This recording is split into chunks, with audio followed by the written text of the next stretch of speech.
Because again, when you have many people starving, first of all, they start migrating and eating things. We're going to see a lot of starvation. And of course, this leads to pandemic. We'll have real pandemics because again, when you have many people starving, first of all, they start migrating and eating things they don't normally eat, and their immune systems are depressed. Anyway, bottom line is, every time you get big famines, you get big pandemics. Well, good. Then we can lock everybody down again, eh? That'd be real fun. We can lock everybody down again like they did in Shanghai, and then we can disrupt the supply chains even more, and then we can starve a bunch more people, and maybe we will settle out with 600 million people and have a sustainable planet, with all those 600 million people living in the ashes and the skeletons.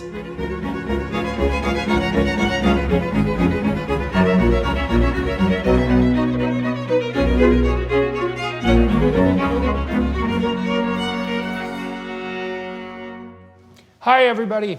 It's my pleasure and privilege today to be speaking with correspondent Michael Yon. I reached out to Michael because I've been extremely interested in the European civil protests, specifically those centering at the moment in the Netherlands, inspired in no small part by the Canadian truckers' convoy.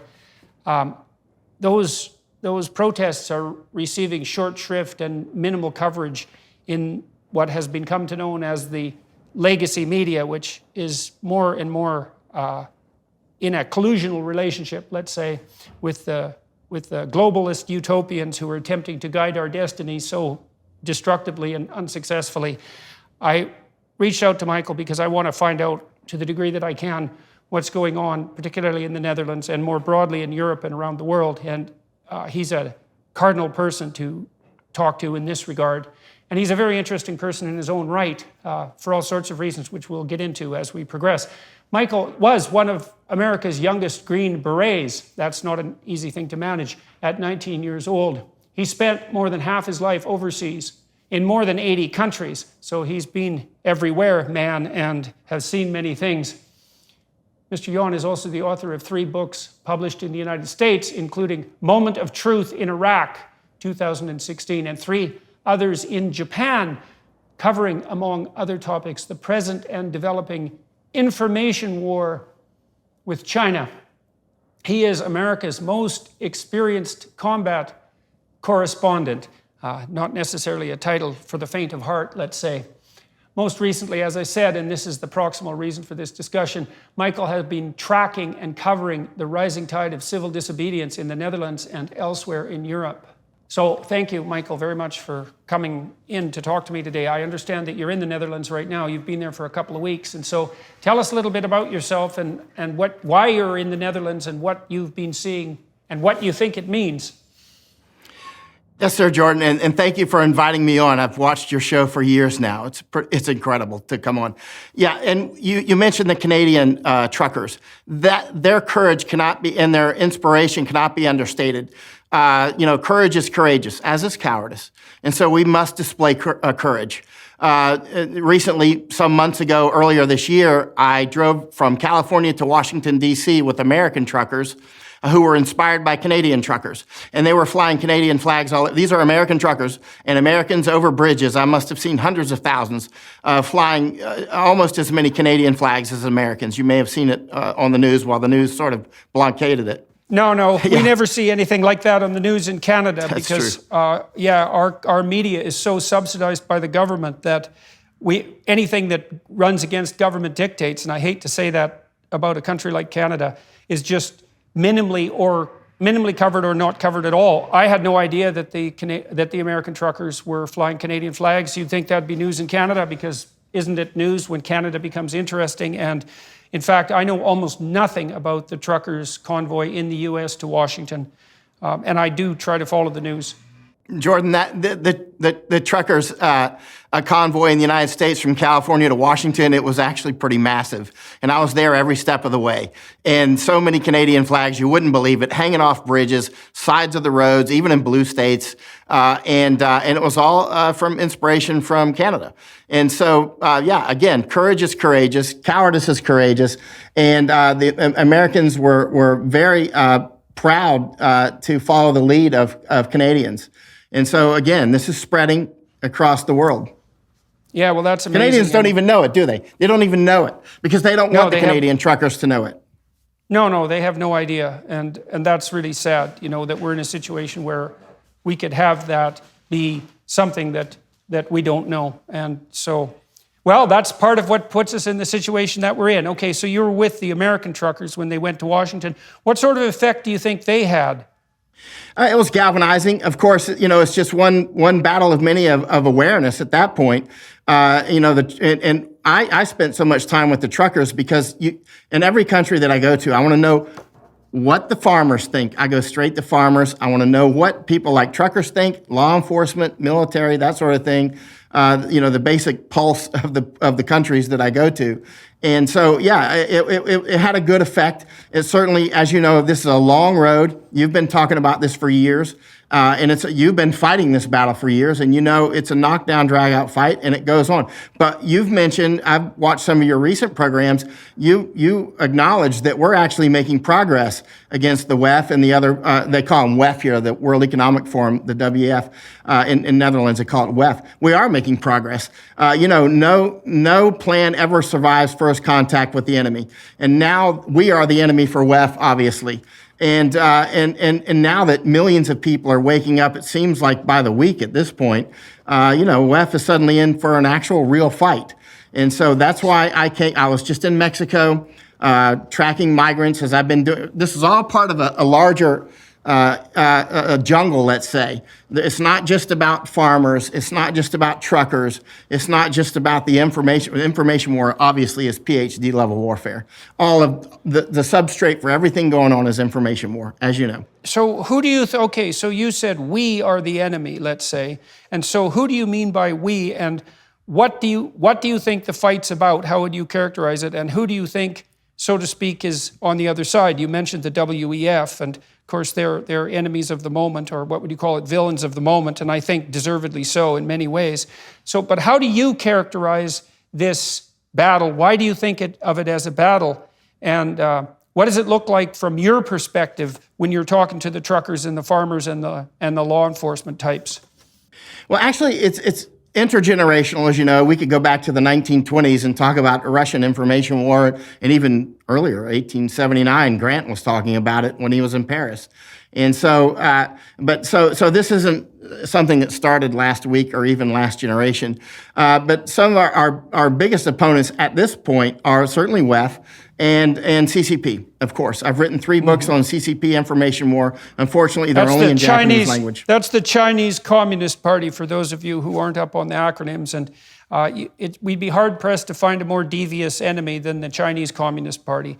If you're a supporter of the CCP and its machinations, then you're either woefully ignorant to a degree that's almost incomprehensible, or malevolent to the core, or some appalling combination of both. So, and it's so strange to hear you talk about the CCP and the WEF in the same breath, because you wouldn't think at all that those would be natural allies, given that the WEF hypothetically is, well, on the side of the planet and the West and civilization, and the CCP are nothing but tyrannical, warmongering North Korean wannabes. So they're not, Jordan, I mean, that's an important point. They're not necessarily on the same side, but they're part of the same jungle. I mean, these are 2 serious opponents. There's nobody that actually runs the jungle per se, right? And one of the massive opponents, obviously, is Chinese Communist Party, and they are excellent. They are masters at information war. Again, I've written 3 books on this that are only in Japanese language. I wrote them in English, but I was asked to publish books by a Japanese publisher in Japan about this, and so which I did, and in an attempt to wake up Japanese to the intense information war that they are undergoing. I got kicked out of Hong Kong in 2020 by obviously the Chinese Communist Party, because I was covering the fighting there for 7 months and getting my share of rubber bullets and tear gas constantly. Those things do sting, but they're not quite like bullets.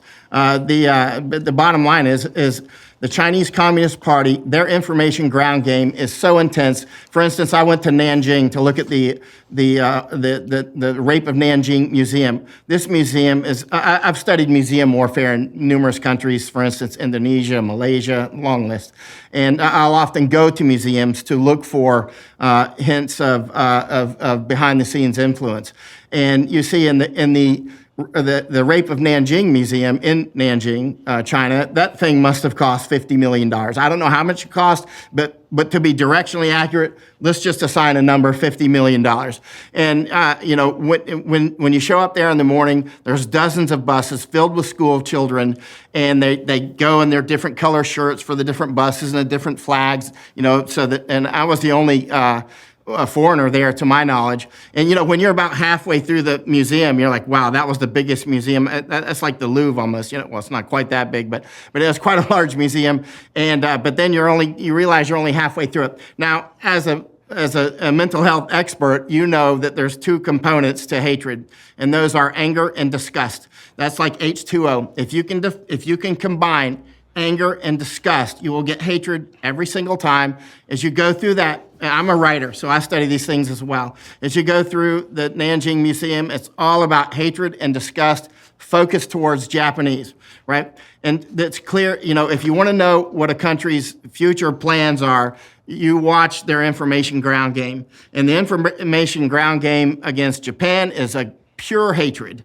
For instance, they ring the sirens several times a year in Nanjing, as if there's an air raid going on. I've spent quite a bit of time in China, all over the place. At nighttime, if you're in the hotel room, you'll always see the movies. Here comes the drunken Japanese soldier again with his uniform, and he kills the Chinese parents and rapes the girl, and he staggers out drunk. There's that movie. And then next comes the second movie that night, same thing. It's the same story every single night, 7 days a week. I don't suppose they show drunken Cultural Revolution students from the 1960s, like killing people and destroying all the last vestiges of Chinese traditional culture.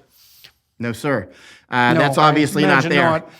And you can see, for instance, in Okinawa now, one of the things that, you've talked about these things before. I have an office in Thailand. They're trying to split Thailand into 3 different parts. I was out with the Maoists in Nepal for about a year. One of the things that they did to help, the Maoists eventually win, if you want to call it winning, is to get everybody to speak their own languages, right? Everybody to go with their own, divide and conquer. When I was recently in Morocco, same thing. You see a new Berber language written on the road signs, which is like a new made-up language. Berber's not a made-up language, but the written component is. And I see these things all over the place where, dividing, it's been happening down in Colombia. I was down in Colombia last year with a Senator, Maria Cabal, and Maria said, why are they trying to get all the indigenous people to speak their own languages and to fight each other and to fight us? And of course, Colombia just fell as well, right? So this is the same thing that they're doing in Panama. I've spent a lot of time in Panama recently, and I'm watching that closely. You see Panama is melting down right now. And obviously there's a Panama Canal there that's of some significance, to put it mildly. Also, Panama is a major invasion route to the United States. I've spent many months there. I took 2 congressmen there last year into the Darien Gap, one of the most dangerous jungles in the world. Actually, I can't believe they went out there, but they went deep into the Darien Gap, and I showed them exactly this invasion that's coming through Asia and Africa and South America, up through Colombia, up through Panama, and going straight to the United States, right? People from about 140 countries, completely unvetted, and it's growing. It's becoming massive. I was there when Mayorkas landed right in front of me in his Black Hawk helicopters some months ago, expanding our program there for this invasion route. So all of these things fit together, Jordan. As you know, the information war... How do you stop from becoming paranoid? And you're behind the scenes looking at all these strange things, this web of intrigue on multiple fronts. How do you protect yourself against paranoia and conspiratorial thinking? And this is a very dead serious question, because it's very hard not to take on the trappings of your surroundings. And when you're constantly looking at intrigue and malevolence behind the scenes, I can't see how that could help but color your entire worldview. And so, given that, why do you think people should trust your perspective and believe that what you're seeing is veridical and not like tilted by your own, what would you call it, preoccupations and situational peculiarities? Well, that's an excellent question, and I've asked myself that many times, because self-auditing is essential in this line of work. And I do think I've had a sort of self-vaccination when I was younger on this particular topic, because since I was a child, I was always into science, especially physics. And I was just basically I was failing school because all I wanted to do was study physics. And so, you can never waste a moment of your time studying mathematics and that sort of thing, right? And so, when you start off when you're 9 or 10 years old, basically enthralled by the sciences, and you live in you built a fact-based world around your life, you build self-auditing into your thinking processes, right? Mm-hmm. You're always questioning is this just a perception? Am I right or wrong on this sort of thing? So yeah, I mean, obviously I'm always so part of it's scientific rationality. Do you have people around you, friends and family, that also help keep you in check? Well, I've never really been highly conspiratorial to begin with. I mean, for instance, when on the museum warfare, I mean, that was brought up to me by someone, actually, a military officer, a former now that I work with closely. And he flew over to Thailand to brief me on it maybe 8 years ago or something. And it briefed me on it quite a while. And then we started flying around to different countries like Indonesia and Malaysia and looking at these museums. And I said, wow, this is clearly cookie cutter museums. It's clearly designed to cause hatred against Japanese. And, when we look at, good Lord, I could go on for literally days. I've written 3 books about it, so I'll have to edit there, but so I could go on forever. But there is clearly a larger organization around this museum warfare, and it's definitely centered in China. For instance, when I was at Penang, there was the curator of the museum. I said, "Wow, what a nice museum you've got here." Of course, it was all about hating Japanese, and he said, "Oh, I just got back from Beijing." And he said, I was invited there because they enjoyed my museum so much. And I said, oh, really? Do you have any photos? And he pulls out this book from under the desk. Actually, it's a large book. I photographed the whole book. And it's got photos of all the curators from all these different museums, such as Holocaust Museum in Houston, Texas, right? And it's got all the names in there. I photographed everything, checked out every name in the book, right? It's clear, and it took a lot of research, but we can clearly see this is part of a very sophisticated information operation that's just part of it. Okay, well, let's